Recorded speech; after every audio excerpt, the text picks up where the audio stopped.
ఆయనను అరెస్ట్ చేసినా కానీ మా కోసం పోరాటం చేసి బస్టాండ్కి వచ్చినాక బస్టాండ్ దిగ్ముతం చేసి చుట్టుముట్టి ఆయనను అది చేసినా కానీ ఆడికెళ్ళిపోయి మళ్ళీ అలా పార్టీ ఆఫీస్లో బంధించినారు.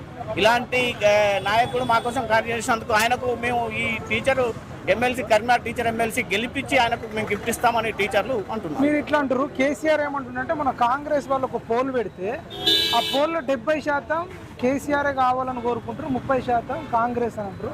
అన్న బీజేపీకి మరి పర్సంటేజ్ లేదు. ఇప్పటికిప్పుడు ఎన్నికలు జరిగితే మొత్తం బీఆర్ఎస్ గెలుస్తుందని కేసీఆర్ మన అన్నాడు. మీరు విన్నరా? వాస్తవం అండి. ఎందుకంటే ఆయన ఈ మధ్యలోనే మనం చూస్తున్నాం, ఫోన్ వాడడం నేర్చుకుంటుండు. యూట్యూబ్ అయినా అంటే గత 10 సంవత్సరాల నుంచి సామాన్యుడు ఎట్లుంటాడో తెలియని వ్యక్తి, ఓడిపోయినాక కూడా సామాన్యుల గురించి పట్టించుకోని వ్యక్తి ఫామ్ హౌస్లో పడుకొని లేచి వచ్చి ఫోను ఇవరాక ఫోన్ అంటే ఏంటో తెలియదు, అల్లు అని ఎవరైనా ఇస్తే మాట్లాడే అటువంటి వ్యక్తి ఇలా వాట్సాప్ యూట్యూబ్లు చూస్తాడు. కాబట్టి అరే దీని లేదో మనం ఫోలింగ్ పెట్టుకుంటే బాగుంటారట గారా అని నా అది కాంగ్రెస్ వాళ్ళు పెట్టారని. కానీ దాని పోద్బలం దాని వెనుక పెట్టించిందంతా మన బీఆర్ఎస్ కాంగ్రెస్ ఒక్కటే అనే దానికి ఇది ఒక నిదర్శనం.